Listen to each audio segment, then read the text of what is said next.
Добро вечер и благослов Божи. Се разбира, ја слушате емисијата Гласот на вистината. Навистина мене ми е уште еднаш мило и дорого, што можеме и ова вечер да бидеме, се разбира, заедно во присуството на нашиот Господ и Спасител Исус Христос. Уште една емисија по милоста Божја.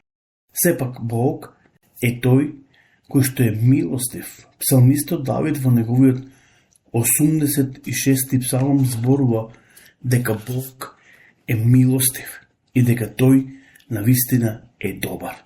Затоа и ова вечер можеме да бидеме заедно, затоа што навистина Господ е добар. Зборуваме за една прекрасна тема која што се вика дали Библијата е се уште актуелна. Како што кажа во минатите или во претходните емисии, дека Библијата се уште е актуелна, иако е најстарата книга, но се уште е свежа и актуелна, затоа што се разбира Бог е незиниот автор. Така да и ова вечер се надевам дека ќе имаме едно прекрасно време, прекрасно проучување од самото слово на нашиот Господ и Спасител Исус Христос. Затоа е многу битно, кога ќе ја следите емисијата, Гласот на вистината, убаво е да пред вас имате Свето писмо наречено Библија и да можете да следите од каде на вистина ние нормално читаме. Тоа е многу битно и многу важно за секого еден од нас. Почитувани, како што реков, зборуваме за многу важна тема. И се разбира, сите теми кои што досега ги имитуваме преку емисијата Гласот на вистината, точно преку тие емисии зборуваме за зборот Божи, дека всушност дека тој збор Божи е жив и дека тој се утелотвори во личноста на Исуса Христа и дојде на овој свет, со цел да го откупи човекот. Затоа евангелистот Јован напишал дека во почетокот беше Бог и дека Бог беше Словото. Ние видовме во првата глава и читавме, се разбира, од 1 до 5. Зошто зборот Божи е жив? Друго, зошто за зборот Божи се зборува како да е жив? Во која смисла е тој жив? Тоа се разбира вечерните наши прашања. Зошто зборот Божи е жив? Во која смисла е тој жив? Овој збор е жив затоа што е неисцрплив и ниту пак е уништив. Иако денеска многу луѓе се трудат да го уништаат писмото или словото на нашиот Господ и Спасител, Библијата, но сепак тој збор е неуништив. Подобро кажано, овој збор во себе си содржи божествен живот и затоа е неуништив. Потоа, што е Библијата? Тој е чист, бистар и свет. А ова е многу битен и многу важен факт за нас, дека Словото, Библијата, е чиста и бистра и света. Во Светото писмо, како во Стариот Завет, така и во Новиот Завет, апостолот Петар, па и сите други останати апостоли, пророците во Стариот Завет, особено книгите на Мојсеј, Бог на својот народ им препорачува да бидат свети, затоа што тој самиот е свет. Потоа апостолот Петар, па дури и Господ Исус Христос, зборува дека црквата треба да биде света, дека неговиот народ треба да биде, се разбира, свет. Бидете свети како што сум и јас свет, вели Господ. Затоа овај издвојав од сите други останати народи, за да можете да бидете свети, за да можете, се разбира, да се разликувате.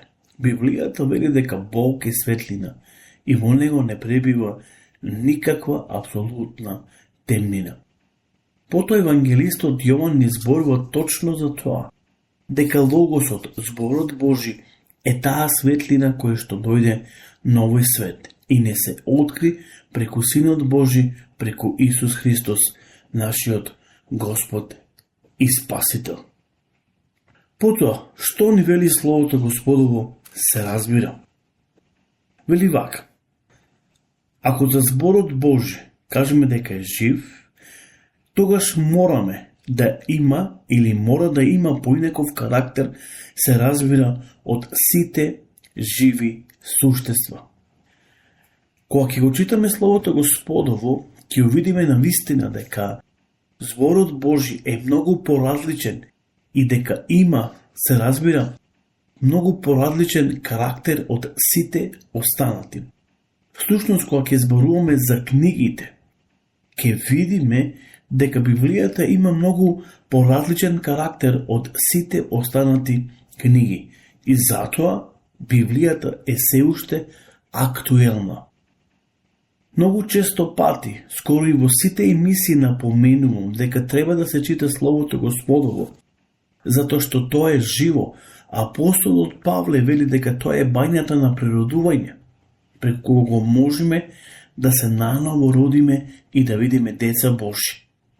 Потоа и наследници, се разбира, на царството на нашиот Господ и Спасител Исус Христос. Пошто се разликува од нив? Тој потекнува од Бог и се разбира, тој има божествена сила. Минатата емисија зборуваме за Логосот, дека тој самиот потекнува од Бог и дека тој самиот е Бог и затоа има божествена сила. Библијата ни открива дека Исус Христос, Синот Божи, кој дошол пред 2000 години, се утелотворил и дошол во личноста на Исуса Христа, точно имал две природи.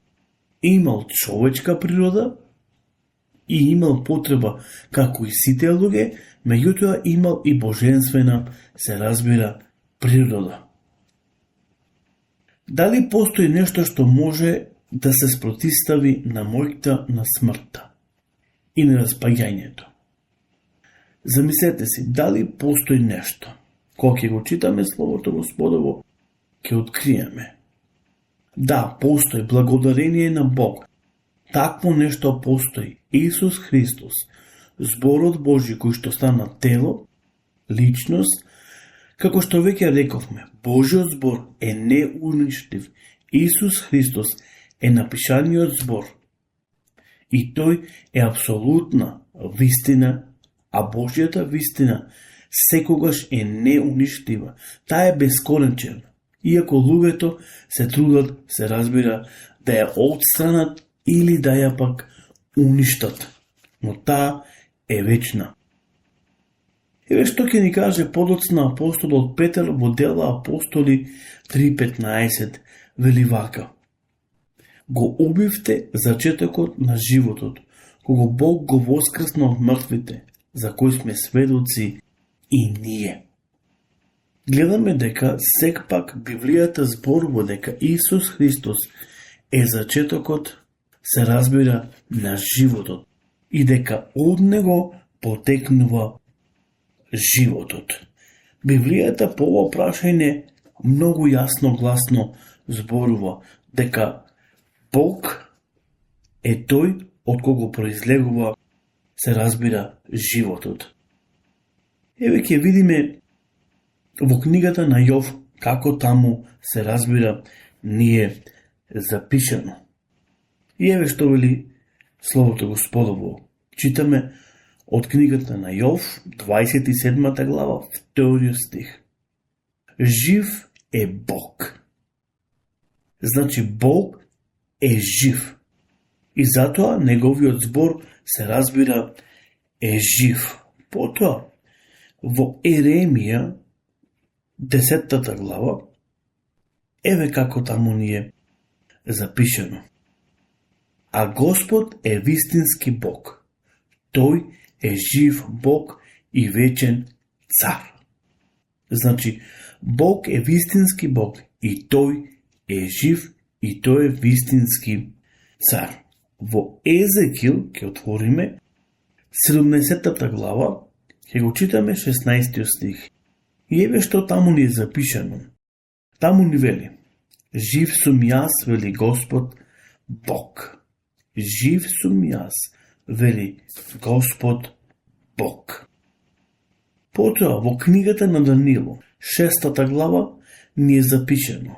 Вели вака словото на нашиот Господ и Спасител, кој е живо и ќе биде живо и ќе живее вечно.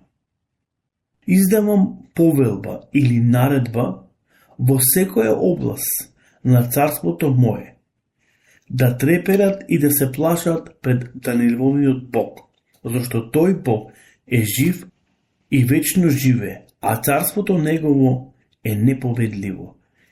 И неговото владење се разбира е конечно, или Библијата вели бескрајно. Значи, Данииловиот Бог е жив Бог. Гледаме дека изворот на животот е самиот Господ Бог. Ќе отвориме во првата книга на Мојсе, значи ќе отвориме во првата книга на Мојсе, 2 глава, и ќе го прочитаме 7 стих. Книгата Создание, или во почетокот, како што таму се разбира ни е запишено, 2 глава, ќе го прочитаме 7 стих. И еве што ни вели словото на нашиот Господ и Спасител. И Господ Бог го создаде човекот од земен прав и му думна во лицето дух животен и човекот стана жива душа. Затоа реков дека изворот на животот е самиот Бог. Од него произлегува, се разбира, животот. И тоа е многу важно да знаеме сите дека од самиот Бог се разбира, произлегува животот. И затоа треба да го читаме словото на нашиот Господ и Спасител. Самото слово е живо, затоа што самиот Бог, Библијата или Словото Господово ни открива, се разбира, дека е живо. Потоа, ќе отвориме во Дела Апостоли, се разбира, ќе ја прочитаме 3 глава и ќе видиме што таму ни зборува, се разбира, Словото на нашиот Господ и Спасител Исус Христос по прашање на животот. Дека тој е зачетокот на животот и дека од него се разбира произлегува животот вечен. Ајде да отвориме заедно во книгата Откровение, правата глава, да го прочитаме 17 и 18 стих. И еве што таму ни вели словото, се разбира, Божјо. Вели вака: штом го видов, паднав пред неговите носи, како мртов. Тој стави својата десна рака врз мене и ми рече: не плаши се, јас сум првиот и последниот и живиот. Бев мртов и ете, жив сум за сите векови и ги имам клучовите на адот и смртта. Еве што таму ни е запишено, се разбира, во словото на нашиот Господ и Спасител, дека Исус Христос, Синот Божи, дека тој е жив за сите векови. Библијата сака да ни каже дека вечниот Логос, кој се утелотвори во личноста на Исуса Христа, е жив за сите векови и ги има, се разбира, клучовите на адот и смртта. Кога ќе отвориме во Евангелието на Јован, ќе видиме како таму Словото Господово, се разбира, ни зборува дека всушност Исус, Синот Божи, вечниот Логос, го има животот вечен. Еве ќе отвориме во 3 глава од Евангелието на Јован, ќе читаме од 15 па се надолу. И еве што ни вели Словото Божјо. Така секој што верува во него не да загине, но да има, се разбира, живот вечен. Зашто Бог толку го возлюби светот, што го даде својот единороден син, да секој што верува во него не да изгине, но сепак да има преку него живот вечен. Зашто Бог не го испрати својот син во светот за да му суди на светот, туку светот да се спаси, се разбира, преку него. Потоа во Евангелието на Јован исто така, 6 глава, Исус вика: вистина, вистина ви велам, јас сум животот вечен. Видовме дека од него, се разбира, потекнува животот. Се мисли дека од Исус Христос потекнува животот вечен. Така да, еве сакам да ве оставам со оваа мисла дека животот вечен потекнува од самиот Господ Бог. И затоа Писмото Божјо, Библијата, е жива, затоа што тој е жив.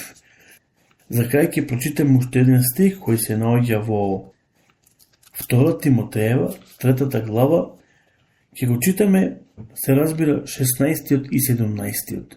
И еве што е таму запишено.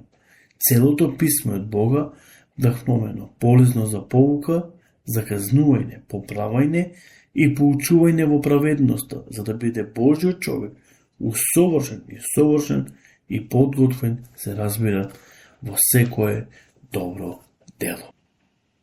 Имајте убава благословена вечер, Господ нека биде со вас и се разбира, се слушаме до наредната емисијата Гласот на вистината. Пријатно!